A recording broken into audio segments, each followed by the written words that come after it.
Florida. I spelled And my name wrong this morning on Starbucks. Hey, Brown with an E. Sometimes they leave off the E. I've gotten off a couple of speeding tickets for that. I said, all right, for the record. They said, we don't have you, Mr. Brown. I said, okay. So, look, a lot to talk about today. Our salute today to a town, real town, Alabama. Y'all all know where it is. It's outside of Notasulga, Lochapoka, Macedonia, and Tallahassee. You know where that is. I mean, I know Ellis Johnson knows where it is. Hello, real town, Alabama. But speaking of reels, I got to tell you, our executive producer, Brendan Martin, works his ass off. You will not find anybody better. Nope. He puts out these reels. He put about 15 out the other day. It's the content from these shows and our great guests. Share us and like us. Do us a favor. Take a picture with your phone. Be cool. Take a picture of the QR code. We're broadcasting live. Think about this. Live on 8 channels of Twitter, Facebook, and YouTube. Y'all all, so many of y'all know me. You're my friends. I love y'all. Share us and like us. It means more than the world to us. It's like if I had a restaurant, please come eat at my restaurant. Yeah, Rob really sucks at social media. So if you guys could help him out and like just share the shows, because we got to get it out there. And Rob's network of people is massive. You're a huge group of people. So help us help you, like and share. You know what the deal is. It helps us bring this content for free, and it gives us an opportunity not to have a real job. So let us continue to just talk sports to you every single day, and we'll be happy. So click on our stuff. And we're going to get after it. And look, we got a great lineup today. Coach Ellis Johnson has a national championship ring from Alabama. Also played for one at Auburn. Took South Carolina to their best 4 years in memory. Coach Pete Cordelli's got him a national championship ring from Notre Dame. Coached with Lou Holtz for 14 years. One of the smartest quarterback and offensive minds around. Proud native son of Neshaminy, PA. And, of course, Ellis from Winsboro, South Carolina. And when Dave Bartoo joins us from Forest Grove, Oregon, right outside of Portland, y'all don't know where that is, near the Pacific Coast, we got a lot of football to talk about. Already the questions are coming in. Doug Dean, one of our show partners on the Friday Roundtable, and anytime he can come on, he's incredible, said, ask Ellis, Pete, Dave, whoever, what about the average age of the Indiana football team is 22.5 years of age, and the average age of the Philadelphia Eagles / Georgia Bulldogs is 24. So, Jason Caldwell, you know him, Ellis, you know him, Pete. Auburn Undercover said on the show the other day, he goes, you know what? Old is better. And I get really mad when people say, oh, I'm too old. Nobody listens to me. Let me tell you something. No, you get better like a bottle of wine if you take care of your brain. And y'all are two of the smartest people I know. Can y'all talk about that Indiana? Because along the way to the top, people are going to tell you it can't be done. They're going to line up on both sides of the street. Here's what I believe. Treat the word impossible as motivation. Ellis, talk about that age factor, and then we'll go to Pete. And Dave will join us soon from Oregon. I guess y'all saw, maybe saw what I saw. I was on one of the social media things. Somebody sent it to me, and it had every age of all the starters on both sides of the ball. And, I mean, nobody was under 21 years old. There were some 25-year-old kids in there, and maybe even older. And then it had that stat you said, the one that was on this one was that they were average age is 23, and the average age of the Green Bay Packers is 25. But that's the one that somebody sent me. I guess it snuck up on everybody because of all the hoopla with the NIL and the portal going on and kids coming and going and leaving and help going out early to the NFL. What's amazing to me about that, there's no question in my mind it helps. No question in my mind. I'm not saying it's the biggest factor, but it just amazes me how he's been able to hold that many kids in his program for that length of time. And maybe got some of them out of the portal too. But it's an amazing stat, I think. It really is. Would you send that to me? I love to study numbers. Yeah. I also want to say hello to Casey Goodjohn. Love this guy. Met him surf fishing in Orange Beach a couple of years ago. 20-year Marine recruiter. He said the guys he recruited to the Marine Corps always are glad to hook back up with him and tell him how much fun they had at boot camp. And anyway, he is watching today from Eglin Air Force Base, lives out in Texas, Cleveland County. Pete, talk about that age factor. And it's, to me, a sign maturity, wisdom, and experience are becoming even more valuable. No doubt about it. And the biggest thing is that this is a plan.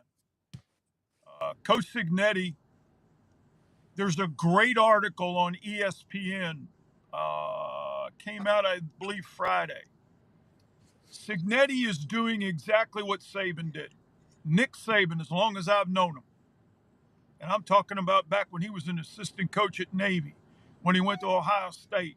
He was at Ohio State 1 year with Earl. And Nick Saban's never offered a scholarship to somebody he hasn't personally seen work out.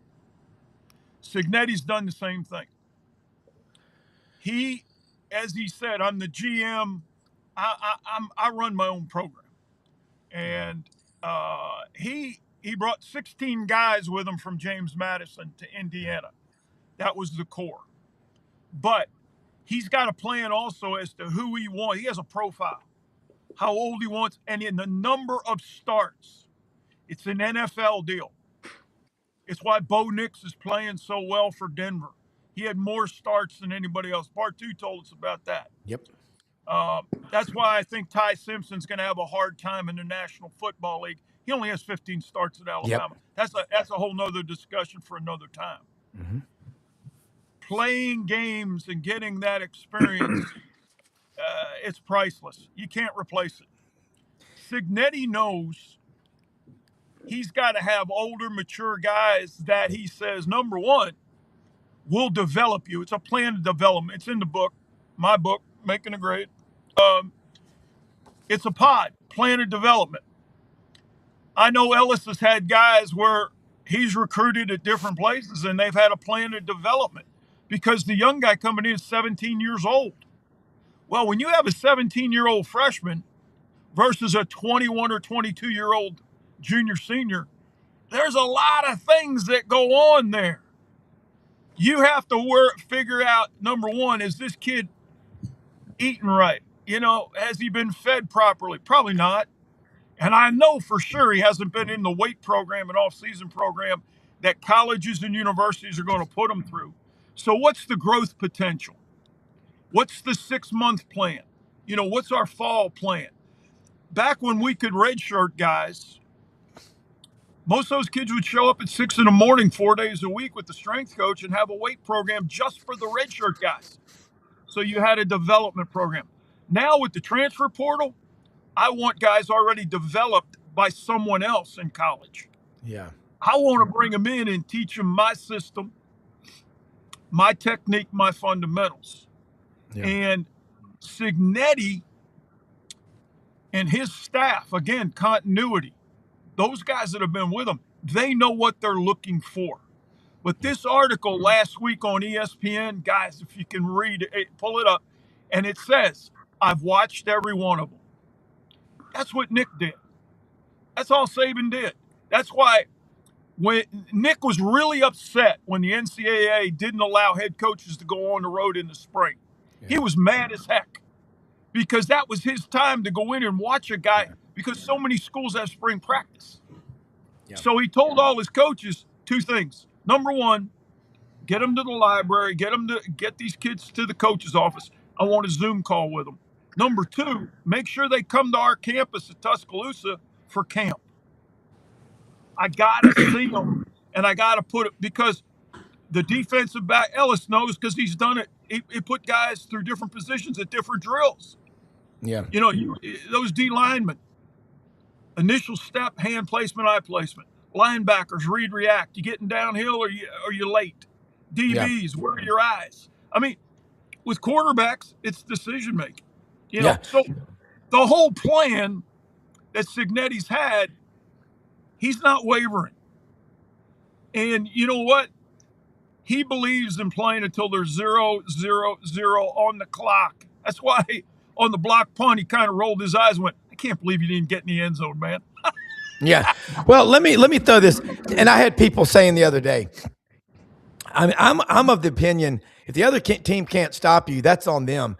I'm all about good sportsmanship, but it's not running up the score if they can't stop you. If you're playing a lot of your guys, and people try to criticize Steve Spurrier or other coaches for that, I'm like, look, those second and third team guys, if they're out there, you're going to remember if the only time you ever score a touchdown in your life, you're ahead 56-0, you will be able to say to your kids and grandchildren, I scored a college football touchdown in an SEC game.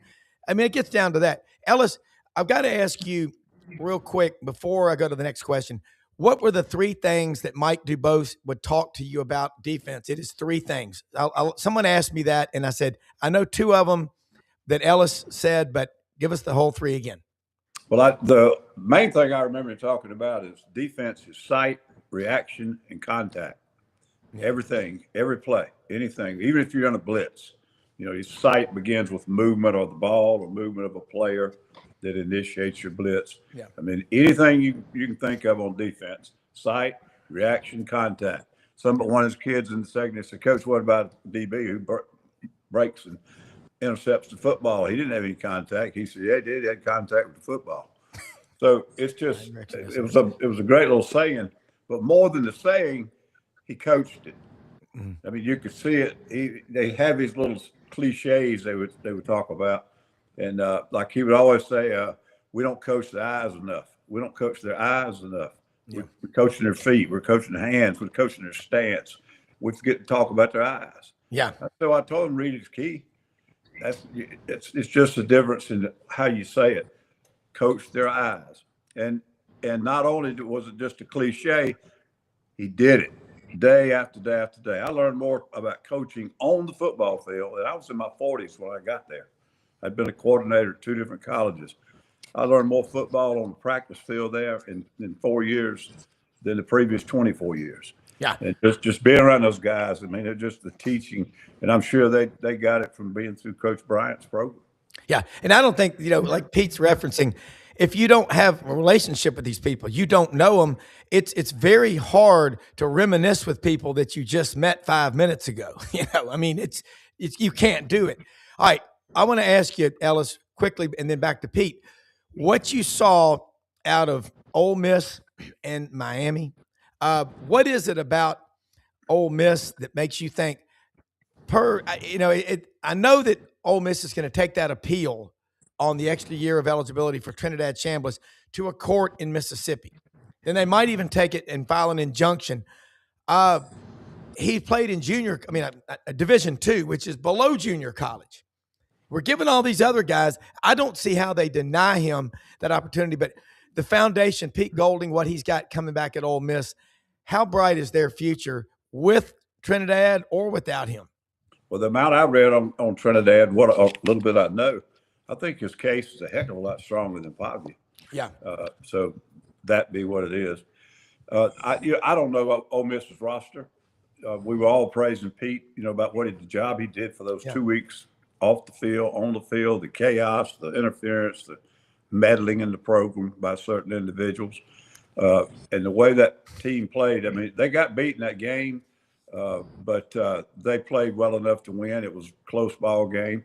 And, I think the future looks pretty good. I don't know the roster. I think it obviously be a big help for them if they could get that waiver for Chambliss. That'd be a huge help. Yeah. He's going to miss Charlie Weiss. I think the most critical thing Pete does is put his offensive staff together going into this thing, because I think the rest of it, he's obviously got his hands on it. They've probably got a good enough roster just like anybody else, and they've got the money to go into the portal and get what they need. But I'm a little bit not concerned. I don't know what the right word is.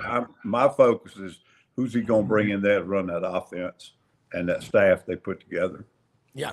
Pete, hearing that, what Charlie Weiss, he feels very, he owes something to Lane Kiffin, but you just wonder, golly, if you could have just said, hey, but then how much can you throw to him? Because it sets a precedent. Then the next offensive coordinator gets $4 million. But isn't the guy from East Carolina the new offensive coordinator? What do you know about him? Yeah, he was on the sideline. He was on the sideline during the game. Yeah. Excuse me. He and Frank Wilson both were on the sideline for Ole Miss. Those are the two new additions. But going back to Chambliss, I coached with a guy at Western Michigan by the name of Brian Rock. Brian Rock is the offensive line coach, assistant head coach at Ferris State. He recruited Trinidad to Ferris State. Brian went into Grand Rapids, but he told me this story. He said, Pete, I was at a basketball game to watch another kid. And Chambliss comes out. He's the point guard. He said he must have had 21 assists. And it's like, whoa. Who am I watching here? So he talked to the coach, and they talked to the football coach. He said, oh, that's our quarterback. So they put him on. He got the film. He goes back to Tony Anisi, the head coach, and he said, look at this. And he said, Brian, we got 3 other quarterbacks. He said, I don't really care. He said, Coach, we need this kid. So, again, there's another story. You went to watch another guy on another team, and all of a sudden Chambliss comes in and beats out the other 3. But he did tell me the kid had a respiratory issue his freshman year. And I don't know if it was allergies, what it was, but he was on a lot of medication, and they couldn't determine if he had pneumonia or what it was. So I'm like, Ellis, this kid has a stronger case than Pavia, but they do have the medical documentation. The NCAA said they didn't have enough documentation to give him a favorable ruling. The guy you don't want to compete with is Tom Mars. Tom Mars is going to get this thing done. So I see Chambliss coming back. Now, over the weekend, Deuce Knight committed to Ole Miss. Deuce Knight was here in Nashville at Lipscomb Academy for about a month. Tall, rangy, left-handed quarterback that can spin it. But the other thing is he makes plays with his feet. So whatever happens, you'd love to have the experience of Chambliss coming back. The offensive coordinator from East Carolina has been there for 3 weeks, sitting in the same meetings that Charlie Weiss ran. So there's a relationship with Trinidad. And I'm like Ellis. Coaching matters at all levels. And you know what? Pete's going to have the defensive staff right. He brought a guy that he's coached with before to be the defensive coordinator. They're on the same page. It's that offensive staff that, with Joe Judge being there, the new coordinator, Frank Wilson will do a great job with the running backs. This program is set to move forward. They got a kid from LSU the other day, Kern. He is like 6'7", 305, but he runs 4.9 in the 40. Lane Kiffin, when he found out Kern wanted to leave LSU, held up the paperwork. And Kern went in and said, I'm getting a lawyer unless you let me go. So Kern is going to be a big addition to the offensive line. He is going to be a beast. But all the things are coming together for Pete Golding at Ole Miss between the roster and the coaching staff. All right, Pete, that is great information. You can't get that anywhere, folks. Sidelines, best guests, best team. Y'all part of this team. I did not know that about Kern. But Tom Mars in Little Rock is the lawyer that made the transfer portal become the law of the land October 15th of 2018. Ellis, staff meetings going on right now. The SEC, the topics today are, Indiana. Who can stop Indiana right now? Also, I want to get into how does the SEC get back? Because the Big Ten, barring Miami just becoming better than Indiana in the next week, I see Indiana. That's going to be 3 straight Big Ten national championships by 3 different teams. 2 of them, the usual suspects. Michigan and Ohio State in that order. Indiana, come on. Next thing you know, I don't know. Pigs will fly. Ellis, staff meetings right now in this Miami-Indiana game. Miami's good. They got talent. The roster on paper is way better than Signetti's.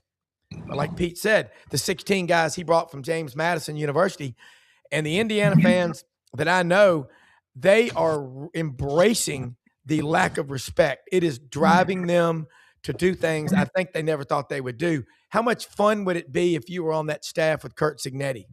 Yeah, I tell you, every game I've watched them, they don't pass the eye test. If you were, just going to pick up your team, you take the other team's kids and believe you got a better bunch and you could outcoach them. And then by the time the game's over, they're fundamentally better, their technique better, they're making less mental errors, they're tackling better fundamentally. I mean, it's just amazing. Now, they got a few guys like Mendoza, and they're better than the other guys. So, they're making some really big time plays. The receiver, Becker, I think his name is, he's unbelievable, great player, great looking player. But they never pass the eye test when you just look at them, speed and size and all that. But they're the best football team, and then that age factor, I think, has got a lot to do with it. No question about it. I think sometimes we overrate the bowl champions and then the national champion. That doesn't tell you how good the conference is. Yeah. It's not unimportant. Don't get me wrong, but they go 5 or 6 years and nobody in that conference wins it for that length of time. I think you start saying, "What's going on?" But Dave hit it on a few weeks ago. The SEC is still the best conference competitively. I think they're probably still the best high school recruiting conference. They're just losing players that are not starting. They're going somewhere else to play. And they're losing occasionally some that are starting. But I still think it's the best conference top to bottom. It's the most difficult conference to win week in and week out. I think it's the most physical conference. I just don't think when you look at bowl matchups, that's a silly way to compare conferences that thing have. And I think who wins the national championship, that's an individual team honor. It's not a conference honor. I think it's overrated. Well, that's a great point. And what you said about the bowl games, Pete, I tell you, as a fan, you get so disappointed when you wake up traditionally on New Year's Day and you watch your team just get their ass handed to them in the 11 a.m. Outback Bowl or whatever, playing against some Big Ten team that doesn't have anywhere close to the talent on paper. I think you've just got a bunch of babies on a lot of these teams, bunch of guys that were always bigger, faster, stronger than everybody they played against. And then they don't get their way. They don't make the playoff. They don't get in a Super 6 game, and they don't want to try. I will say this. I love Curt Cignetti because that's what I'd want to be like if I was a head coach. And, hey, if you want to hit the portal, dude, I'll hit the button for you. We need more of that. And I see I don't know the Cignetti coaching tree, but I know in 2009, wasn't Curt Cignetti the quarterback coach for Greg McElroy at Alabama? And, he left Alabama. Pete Golding left Alabama. But they learned something a lot from Nick Saban. Curt was the wide receiver coach at Alabama and on-staff recruiting coordinator. Okay. McElroy was the quarterback, but Curt was the wide receiver coach. Right. But he was the on-staff recruiting coordinator as well. And that's why I say he's taken the Saban model everywhere he's been. When he went back to IUP, when he went to Elon, when he went to James Madison, and developed it from there. Wow. But Rob, I got to tell you, everybody's making a big deal about Mendoza going back to Miami. There are 7 guys on the Indiana roster from Florida. 7. And one of them is D'Angelo Pons, the kid who intercepted the ball in the first play of the game, who took it back for the pick 6. But they have 7 guys they've recruited nationally. They got a kid from L.A. They got kids from all over the country. And, again, this is the evaluation process of who fits. Not everybody can play in that system, and he knows that. And he does a great job. It's like Mendoza. I don't know how many people know this. Mendoza was a 3-year letterman in high school on his tennis team. Mm-hmm. At Christopher Columbus. And you're going, all right, why does that matter? Think about a tennis player and how agile you have to be in your footwork and the ability to stay in balance. Yep. I mean, this kid's 6'5". Yeah. Charlie Becker is from here in Nashville, went to Father Ryan High School. But he won the 100-meter hurdles, the 300-meter hurdles. And you know what? This is an important factor in the way Cignetti recruits guys. He wants dual sport athletes. There you go. Guys that can do other things. And I just got to believe that when you're going to play Indiana, the adjustments they make, especially now having the iPads on the sideline, you can make real-time in-game coaching adjustments that you've gone over with your guys during the game. Back when Ellis and I were coaching, shoot, I remember taking Polaroids from the press box and having a zip line down to the side, sideline, and they'd use a clothesline clip, and they'd put the pictures on them, and they'd slide them down.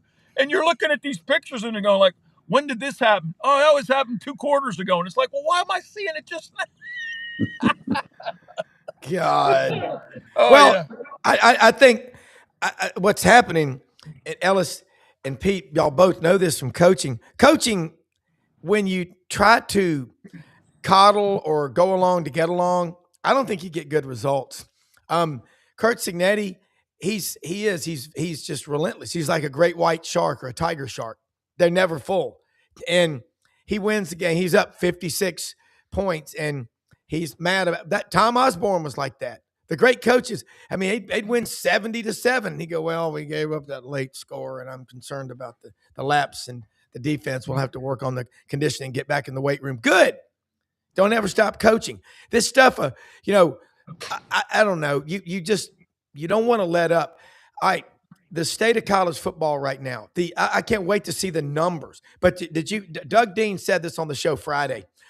We had Clark Humble, college football super fan, guys. Y'all got to meet him. We got to all get together in Atlanta and go out with this guy. He's from Cedar Rapids, Iowa. And he's young guy. He's in his like 61. He's been to every college football venue, all 136 Division I places. He went to 60 in 1 year. And he was at the game Friday night. He lives in Sandy Springs, Atlanta. He was at the game Friday night, and he sent me a picture before the game down on the field with all the coaches and everybody. Then he was with Puddles, the mascot. Puddles, the mascot for Oregon. Puddles was crying puddles of tears. It was rough. I mean, it was really rough. But, Clark goes, I go and I ask for autographs and all. He goes, I'm an easily approachable guy. He goes, I'm a brontosaurus. He goes, I'm 6'6", 300 pounds. I'm not intimidating. I'm like, well, you might be to some people. He's the coolest guy. He's what makes you love college football. So Doug Dean pointed this out Friday. And I said, last year, remember, all the non-CFP bowl games drew an average of 2.7 million viewers. People are like, that's a lot. If you're selling an advertising package, that's a lot of eyeballs. All right, this year, with all the craziness going on, it's like we've been saying on this show. We love the game. Don't confuse us getting mad as fans and coaches and analysts about the portal or NIL. This year, you know what the average is on those non-CFP bowl games? 3.1 million.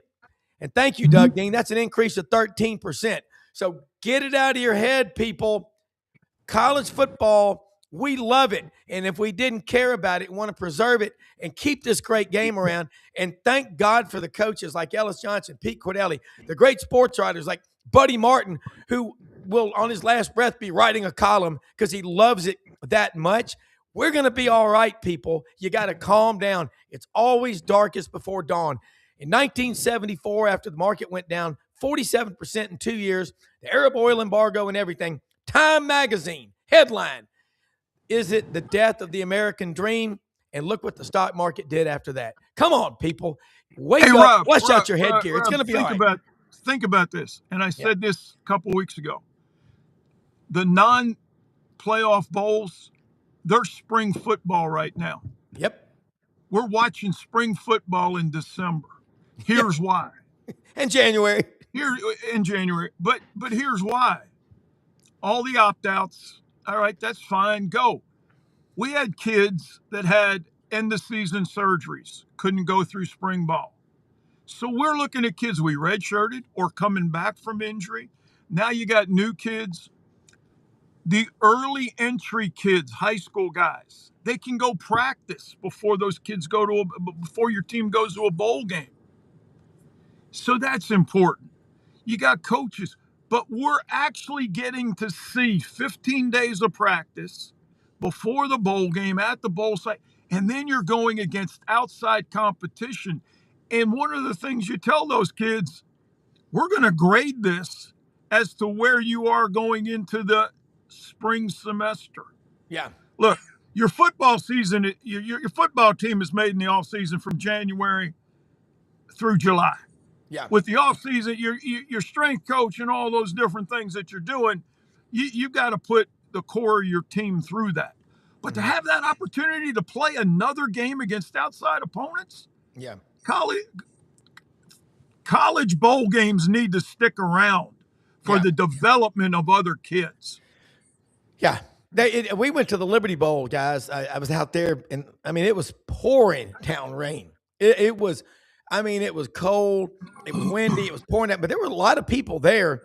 Although I question the mental acuity of so many of those people who were wearing basically Ziploc baggy ponchos that they bought out of a vending machine. If they'd have watched the weather, trust me, you can't turn on the local news without the weather every couple of minutes going, Storm Center 3, it's a beautiful day. Then quit calling it Storm Center 3. It's a beautiful day outside. But I move on from that. But, guys, I know I'm a little bit wound up, but, God, I love college football. I love talking about it. I love the stories. I love the people. And there are so many great stories out there, but without the coaches, without the moms, the dads, the grandparents, aunts and uncles, the coaches, the pastors, the counselors, it ain't going to happen. Where we're going, Ellis, right now, you picked the program. We're going through some adjustments right now.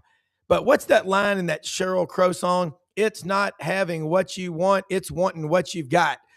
God, man, if the guy doesn't want to be on your team, girl doesn't want to be with you, go find another, as they say in the country. Isn't that right, Ellis Johnson from Winsboro, South Carolina? Yeah, I think Pete hit it on the head. But I do think when the playoffs first started, it drew the real football fans, kind of drew them away from the bowls for a while.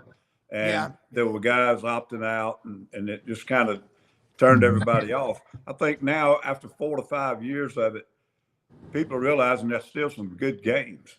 And so they're tuning back in. I may be wrong about that, but I think it went through its little 3-year withdrawal. And now people are kind of tuning back in on the bowls and watching it for what it is. It's good football. It's not the same guys you saw 2 months earlier, but there's still some really good players out there. And it's entertaining. The other aspect of this whole thing, the health of the game, we talked about it several times. I don't think it's helping kids. And, we don't need to get off on that tangent, but I think we're producing, I guess, a generation, right word, I don't know. But like the ones when they get to the pros, I think the pros are going to start noticing a difference. Yeah. These guys are not as committed and not as focused and not going to be able to stay on a challenge the way they would have had they not been able to run away from stuff. So there's that aspect of it. And I'm still not a fan of that part of it, but I think the quality of the football has been affected in a way that there's not as many great teams, but there's a lot more good teams, and all of them got a shot at this thing. That's what's so amazing about what Indiana's doing. Hell, they're kicking everybody's butt 20-something and 30-something points, and there's so much parity in that top level. Yeah. Well, speaking of Indiana is second in point differential in the history of college football right now. Wow. Florida State was number 1 under Coach Bowden. I can't remember what year, but Indiana is second. They're like a plus 490. Yeah. The Florida State team was a plus 573. No one's going to catch them there, but Indiana, I agree. Ellis, you're exactly right. They're not just winning. Yeah. They are dominating the way they play the game and winning. Yeah. Well, let me say this too. Chef Roger Watson, my friend, works for a man up in Indianapolis, huge Indiana fan, walked on and played football there. He's supporting NIL. He's going to be in Miami along with John Hartwell, huge part of our show, one of our partners. And Roger said, he's British, he's a chef. He goes, I'll be glad to come on from the balcony at the Four Seasons and tell you how Indiana will conquer the world. Now, Roger from Manchester, England, is a huge Ole Miss fan. Good friends with the equipment guy, Ken Crane. Roger has 5 Ole Miss helmets on the mantle on his fireplace in his den. He's a trip. He's 17 years old, $50 to his name, took a train from Manchester to London, wanted to be a chef, got hired by a guy that screamed at him and threw food in people's faces. Gordon Ramsay lasted 8 years with him. He is fired up. And he said, what drives the Indiana nation is a lack of respect. Now, I heard a figure, guys, Friday night, 850,000 alumni. Some people drives me crazy. They call them alumni. No, it's alumni. There are no deers and there's no alumni. 850,000 alumni. Now, the bugling of the elk. Hey, let me just say this. I like this guy, Hoosier Dave. Contrary to popular belief, there are football fans outside of the Southeastern Conference. Well, let me tell you what there also is. There's Dave Bartoo, College Football Matrix. And let me tell you, he puts together staffs for college and pro teams. He's been doing it a long time. He's got a database of over 15,000 assistant and head coaches going back to 2010. But also, hempforpros.com. That is a company started 7 years ago. Mike Singletary, Harry Carson, those are some of the people who use his products. I can tell you personally, I pulled a muscle, nerve back in my shoulder, tried everything, and I got this roll-on. It's a Hemp for Pros roll-on. You roll on there, it works. And the energy gummies, focus. I'm ADD. What were we talking about? I forgot. But anyway, it does suppress your appetite with me. And the lights out gummies, the chill gummies. My daughter goes, Dad, that guy Dave Bartoo, I love him. You should eat chills in cereal. So anyway, I love this, what he's doing. Dave Bartoo, we talked about it over the weekend, the numbers in college football. You have been right on, and you put you, Ellis, and Pete together. I'm just going to watch. Go ahead. How are you this morning? Thanks for joining us. I'm doing good. Speaking of staffing, did you see Jason Eck out at New Mexico just hired Eric Link as his special team coordinator to New Mexico from Missouri? Wow. Two things I want to point out about that. New Mexico now has a 4-star offensive coordinator, 4-star defensive coordinator, 4-star special teams coach. It is the best trifecta of coordinators in the G6 in New Mexico. It's graded better than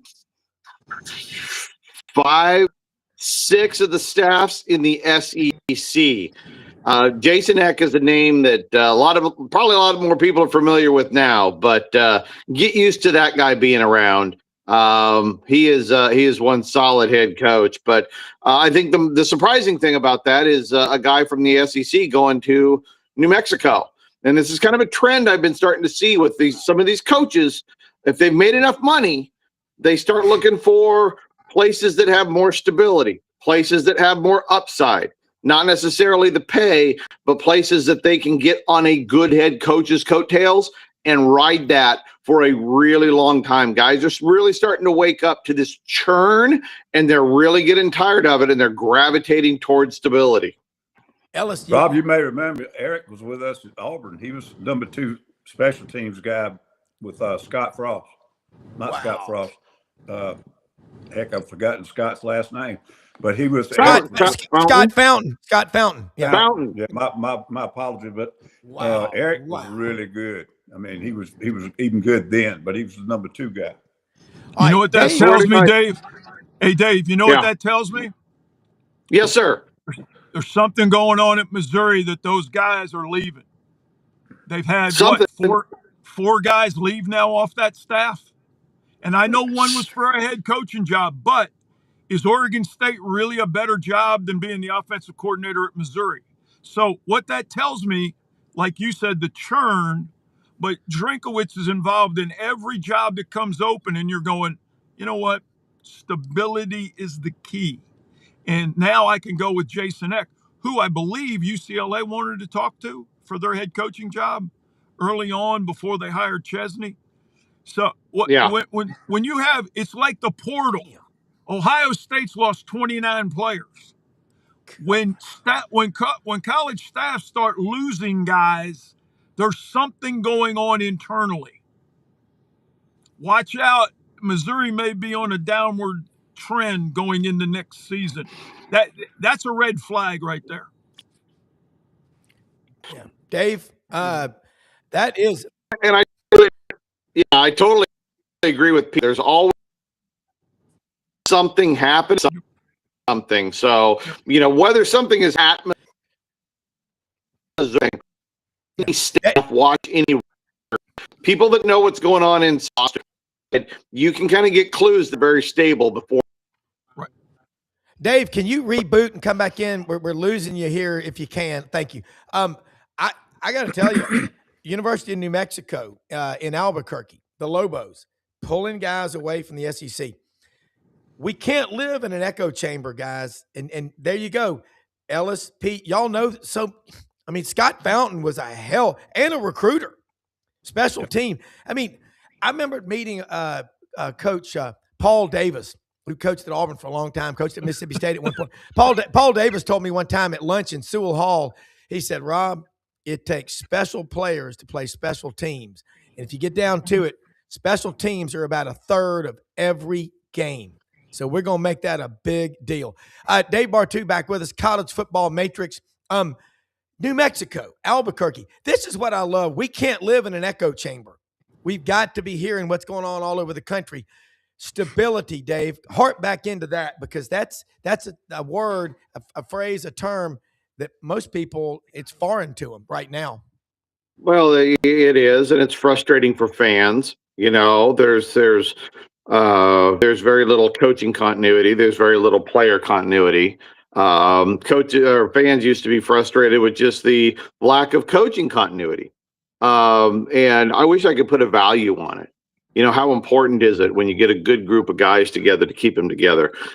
Same thing with the roster. How important is it to get that group of guys together? And obviously that continuity has been shattered over the last few years. And I think fans are frustrated because they can't really get excited about their rosters. They can't get excited about following a player.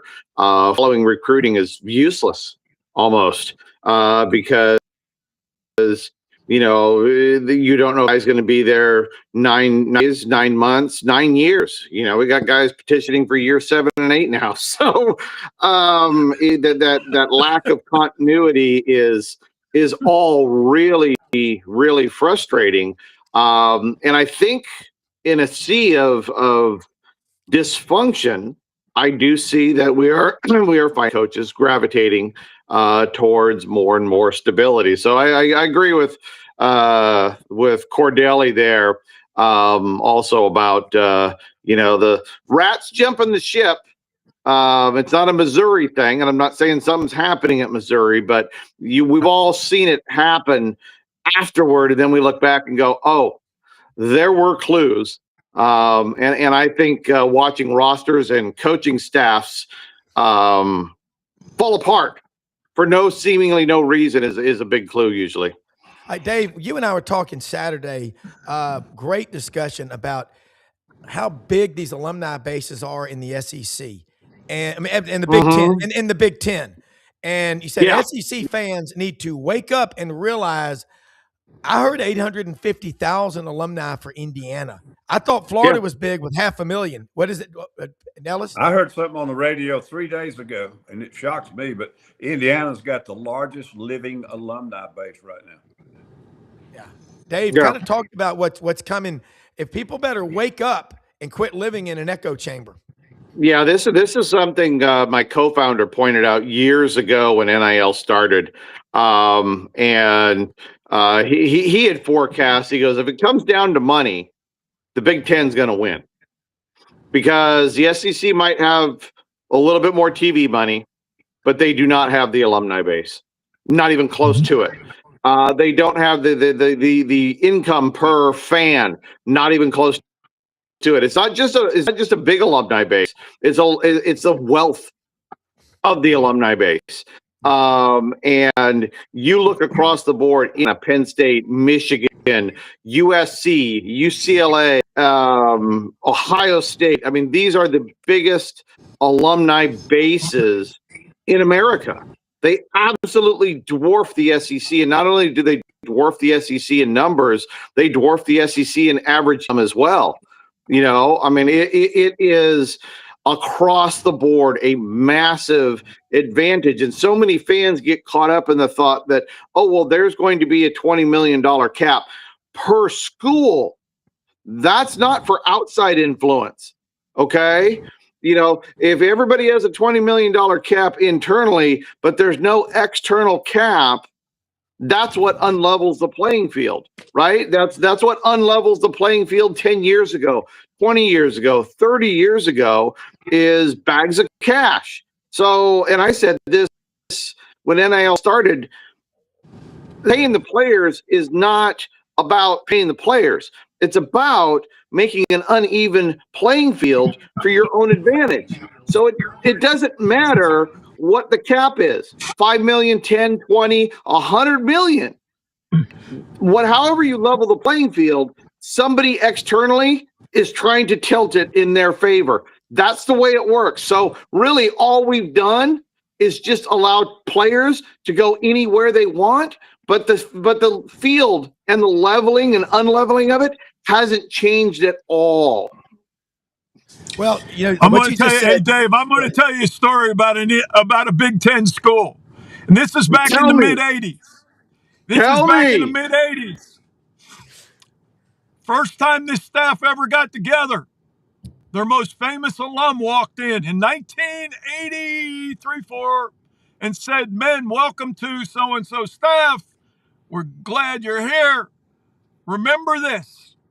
If you have an issue that money can solve, we don't have any issues because we got enough money. Go get them." And you know what? Yeah. They did. They went and got them. That was long before NIL. So if you have an issue that money can solve, and this is from a Big Ten guy, go get them. Yeah. I mean, and you're pointing out, Dave, your comments, and Ellis, you'll jump in. What people better wake up to is now Mark Cuban is excited about Indiana, but he was before. And I'm not going to mention some other people. One that I know of, it's a global finance guy. My God, they're excited about it. People getting caught up in the recruiting. What does it mean when is Webster's is announcing today at noon that the word commitment will be removed from the dictionary because it means nothing anymore. I mean, Ellis, jump in here with Dave Bartoo, College Football Matrix. By the way, folks, if you got trouble sleeping with pain, aches, hempforpros.com. It's natural. I'll tell you what, I used to like to drink a few beers, especially during hunting season. I don't need them. I take a chill gummy.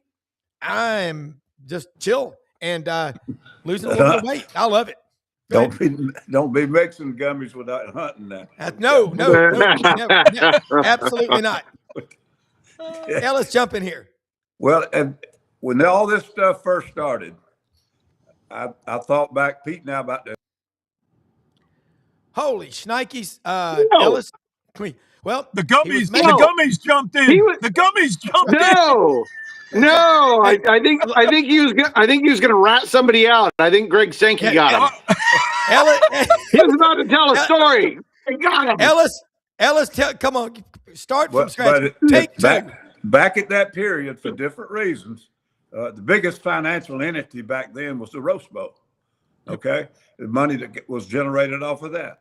It seems silly now, but TV wasn't what it was back then. And I mean, if you'd go in and look at the TV, hell, it might be Washington and Wisconsin playing. Clemson and South Carolina never played on TV until almost 79 or something like that. It's just a different time, but the factor of who's got the money was the same. And I don't want to see it go back to that because there were like 20 schools that ran college football with their dominance. Yeah. And frankly, it wasn't really even a good game to watch. It was like watching NFL in a third week. So I saw this coming. What they've done is the people who are benefiting from it, they've legalized it because it was legalized back in that day. And then all of a sudden, TV, cable TV, streaming, everything got everybody on TV, and everybody, especially in the South, they caught up. And their brand of football was a little more entertaining. And for a long time there, everything was pretty much, on the field and not somewhere in a boardroom. It's going the other way now. It's just going to come down to who can buy the players.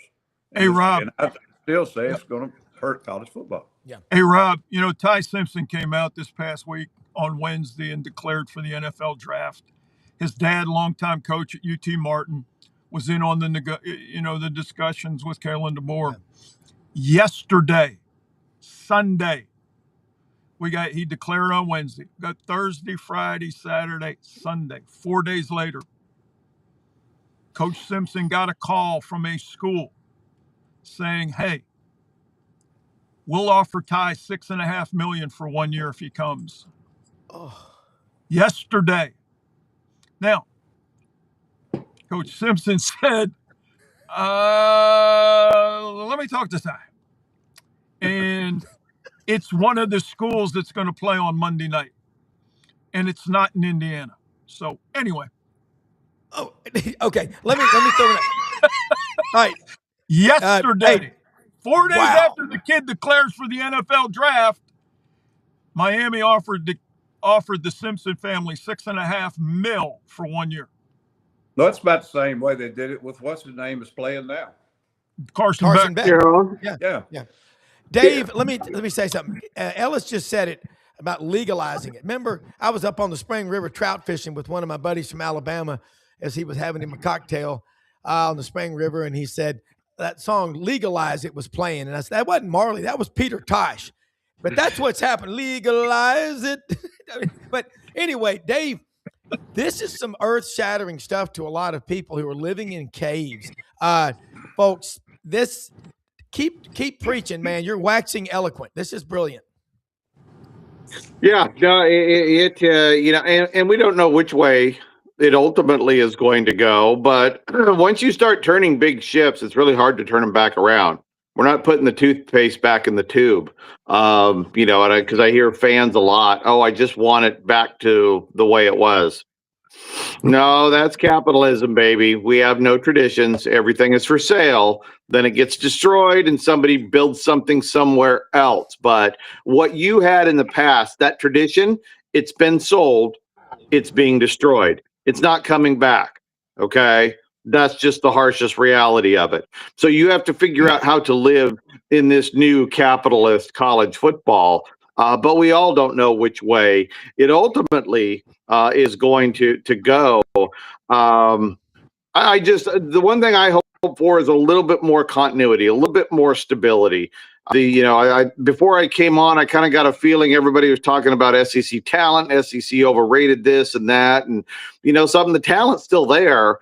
It's just that the talent isn't at one spot consistently.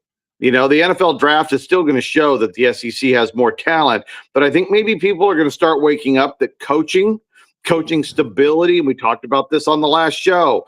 All of our semifinalists had 3+ years of coaching stability. Almost none of them turned anything over. And I know people are going, Dave, what about Ole Miss? They had 5 years of Lane in that whole culture. I know he wasn't there, but look, that culture gets built into that system over time. It doesn't just evaporate because the guy left the building. It'll take a few years for Lane's effect to fully wear off of that program. So if I'm a fan, I would say when you start talking about a coach in his first and second year, you got to start taking a bigger breath. And I think programs need to start waiting a little longer for results because the portal doesn't fix anything instantly. You like to try to point to one or two examples, but overall, it is not a quick fix. It is a poor patch. And I think fans are going to have to learn to be more patient with bad records and longer ramp ups to get to where they want to go and get that coaching stability in place. Hey, Dave, can I ask you one thing on capitalism? Yes. This Sunday in Miami, the commissioners and Pete Pavakwa are meeting about expanding the playoff to 16 teams, and there's another plan to go to 24. But the two guys holding it up are Sankey and Petiti. But they're having a meeting this Sunday in Miami, and they have to make a decision by the middle of February, or else we go to 12 again next year in 2026. What do you think from the capitalism standpoint that you said? What do you think will happen in that meeting? It'll depend on how big the bag of money is to pay those guys to vote it into 16, right? It's just influence.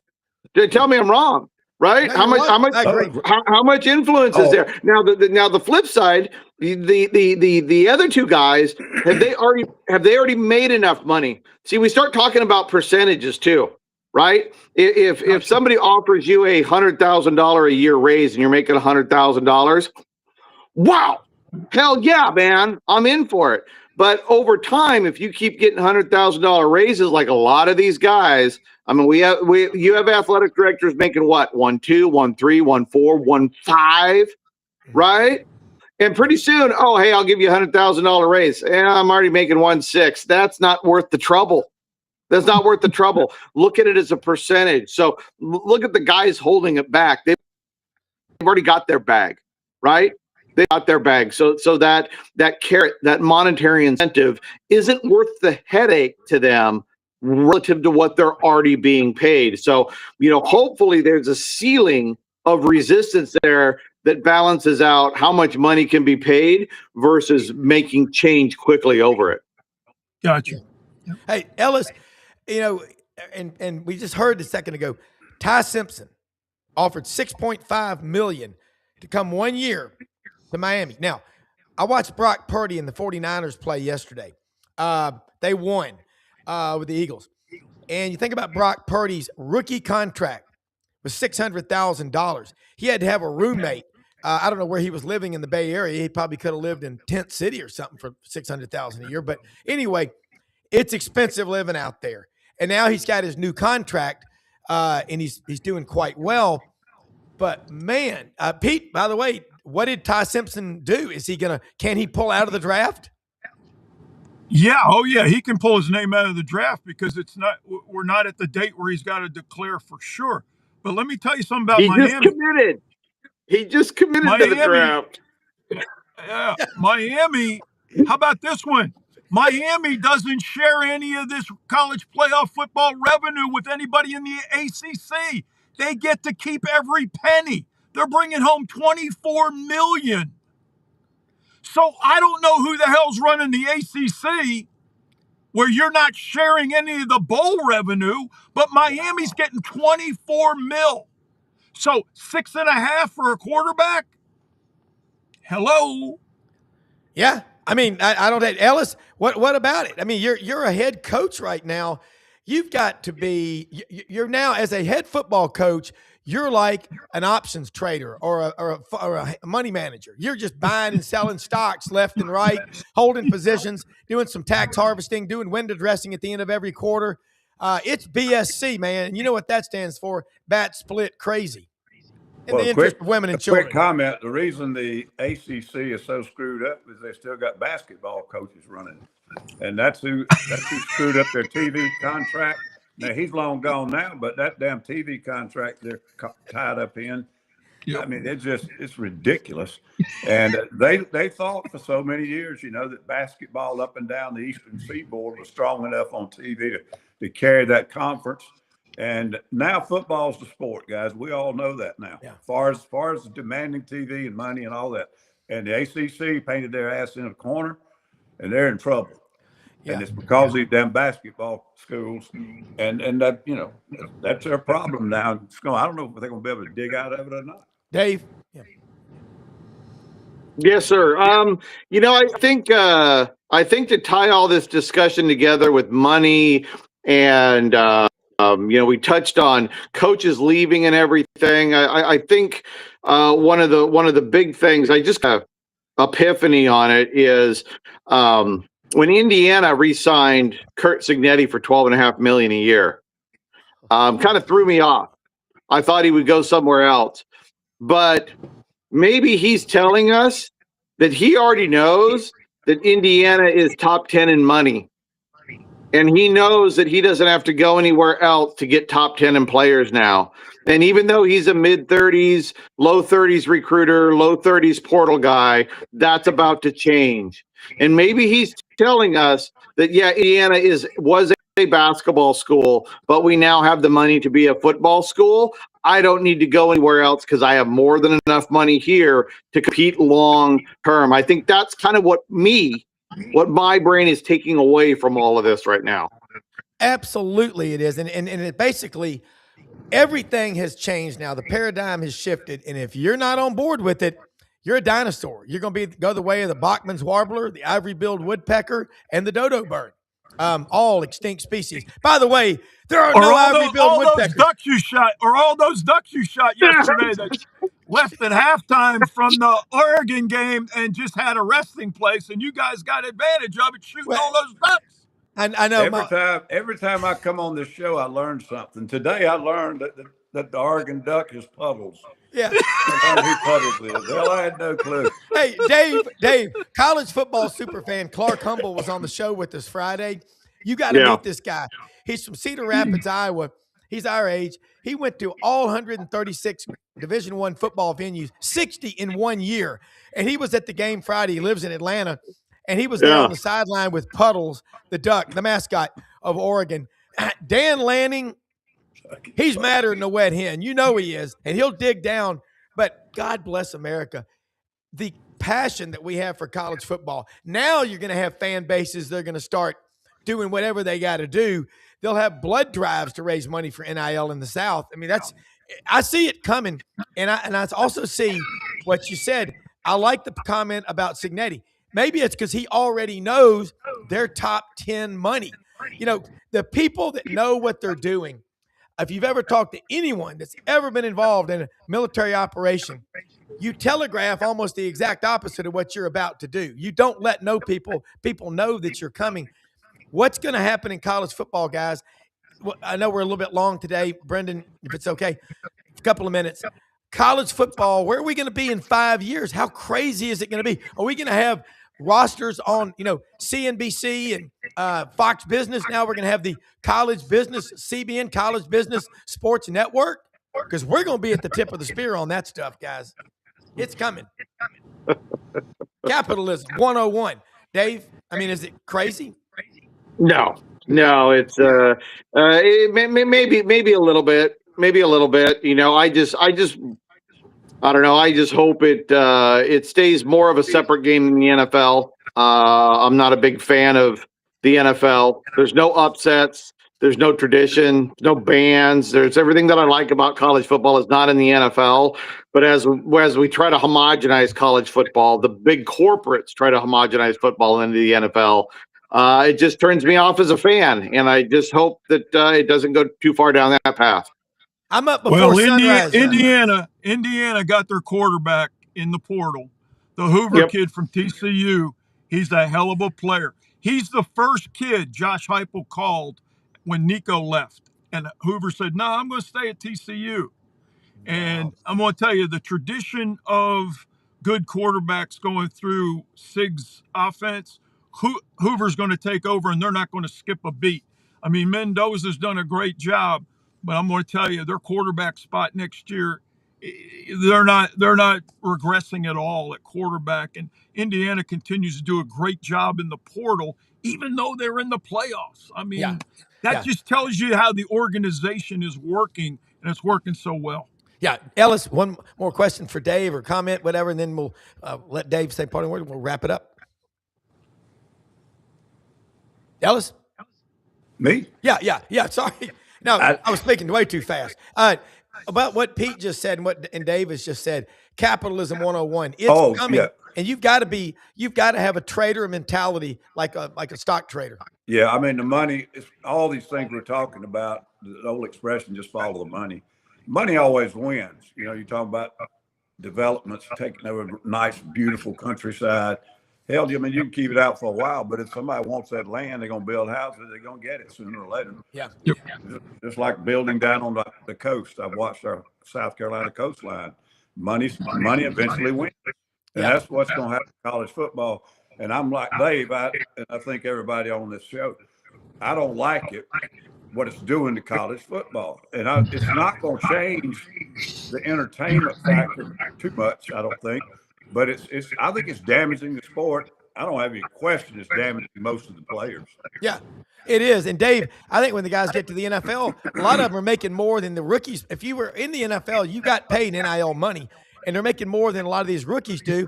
And I think they're coming in fat and happy, staring at their phone, looking at their mobile banking app, seeing how much money they got.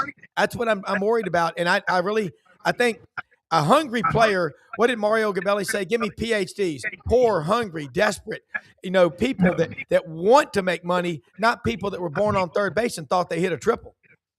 Yeah, well, until it started affecting the NFL product, yeah, and that may be the long term. You need an NFL product being affected for the NFL to jump in and make a change.